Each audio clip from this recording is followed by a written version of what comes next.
Hi, I'm Rita Heikenfeld, and welcome to Love Starts in the Kitchen. Hi, I'm Rita Heikenfeld. Today we're talking pots and pans. I get so many emails and letters. What kind of pots and pans do I need? What's the difference between the metals? What's a good value? Well, we're going to address all of that right now. The oldest pot, of course, is cast iron. And this is a cast iron pot. It's so wonderful. We've discussed this before. It holds the heat. Yes, it needs to be seasoned. Yes, it needs to be dried well, but it's great. It will never wear out. It's the original non-stick. And every time you cook in it, you get a boost of iron.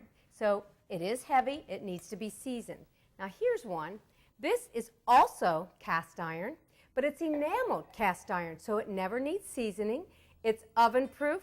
Holds the heat of foods. Mom used to take a big cast iron pot, big Lebanese family I grew up in, and every summer we used to visit our aunts in Dayton. In those days it was quite a trip. She would fill a big iron pot full of stuffed cabbage rolls. We called them mesha.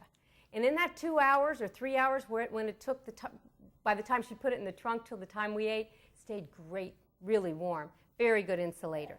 These are enameled cast iron. Now on these pots, you can use metal utensils, not a problem. Now check your manufacturer's warranty on this. Mainly you can use metal, some of them you might need to use plastic or wooden.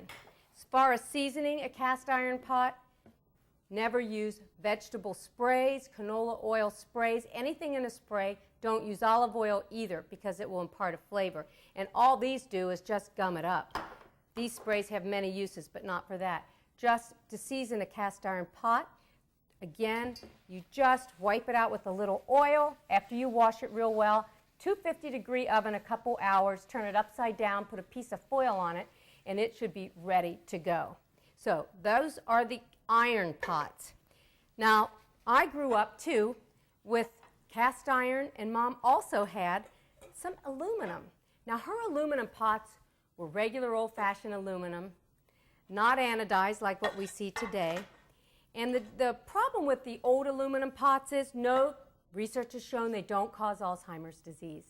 But the aluminum reacts with acid foods. By the way, I don't cook acidic ingredients in my cast iron skillet. I do cook them in my enameled cast iron because the cast iron, the acid ingredients like tomatoes break the season.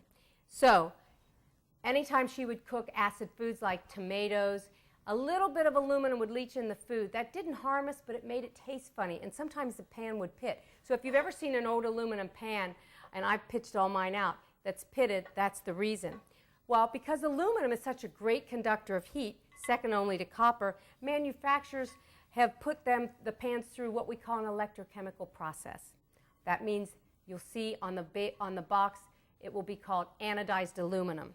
Starts out like the shiny gray aluminum, and they put it through a chemical dip, so to speak. And remember, I'm a layperson, so I'm trying to make this simplistic. After it comes out of this electrochemical dip, it turns the surface sort of a dull gray, non-reactive, just like stainless steel. So you can cook acid foods in anodized aluminum. Look for a pan that has a stay cool handle so that you can cook on top of the stove without your hand getting hot. Now the cast iron ones, the cast iron handles usually do get hot. So make sure you look for a stay cool handle. Look for handles that are riveted. They won't fall off, real important. And the stay cool handle works in this fashion. See this little V here or triangle? It keeps the heat from transferring.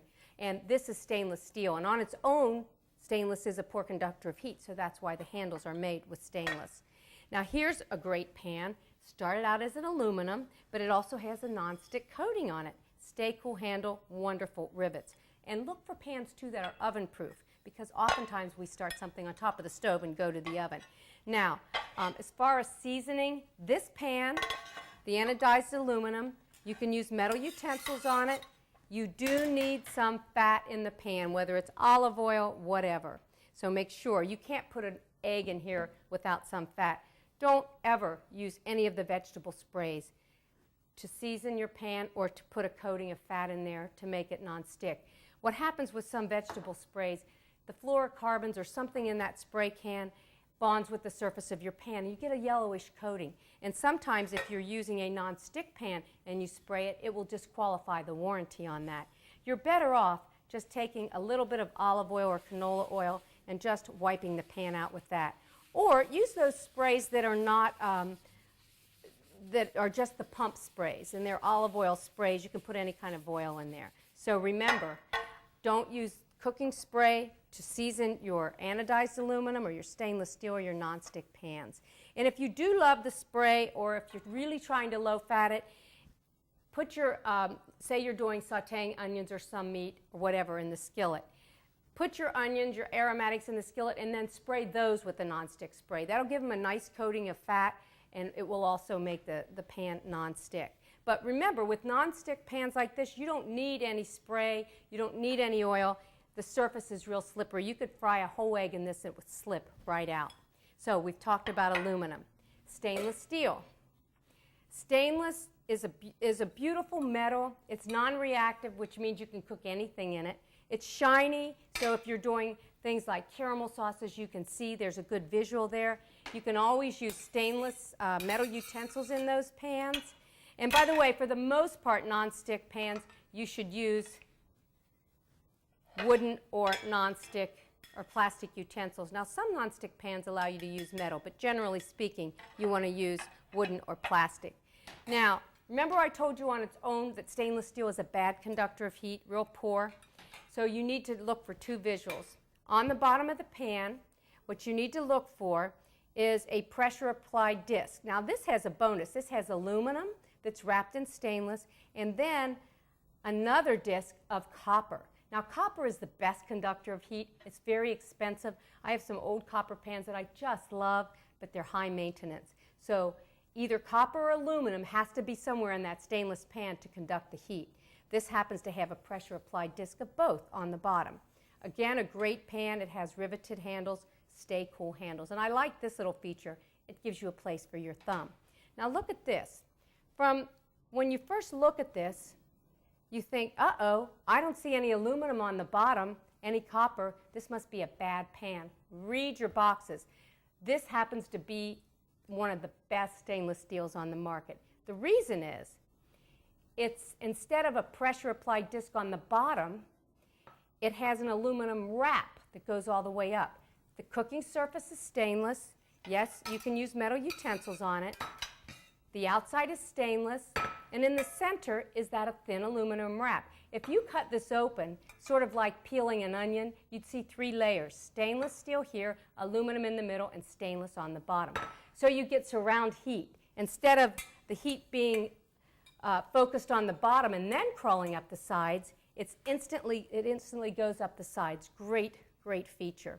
These pans, of course, stainless, you can store foods in it. You can also put foods in the freezer or the refrigerator. Now, I wouldn't do that with nonstick or cast iron or aluminum. Here's another cute little pan. Of course, it's stainless. When you're looking for pans with lids, look for lids that fit tightly. You don't want it rattling all over. Also, look for a pan that sits firmly and squarely on the counter.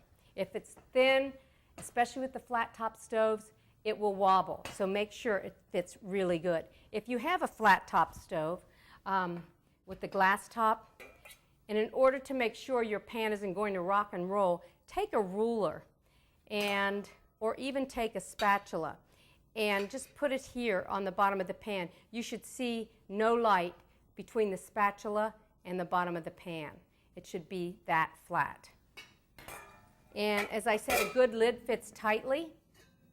And this pan has a nice edge. It has a little lip, so when you pour things out, it's not going to slop down the bottom of the pan. It has rounded, it's a belly shape or a bell shape, so you can get a whisk around there too. As far as cleaning your stainless steel, sometimes food burns on it, sometimes food burns on all pans. I'll just make a mixture of vinegar and baking soda, put it back in the pan, boil it for a minute, let it sit, and it's good to go. You can also use a stainless steel cleaner to polish them up. The cast iron, I told you earlier how to wash it, hot soapy water. Make sure you put a film of oil on it too. Well, that's it. I think I've told you everything I know about cookware, and I'm so glad you tuned in for this. Thank you. This is Rita Heikenfeld.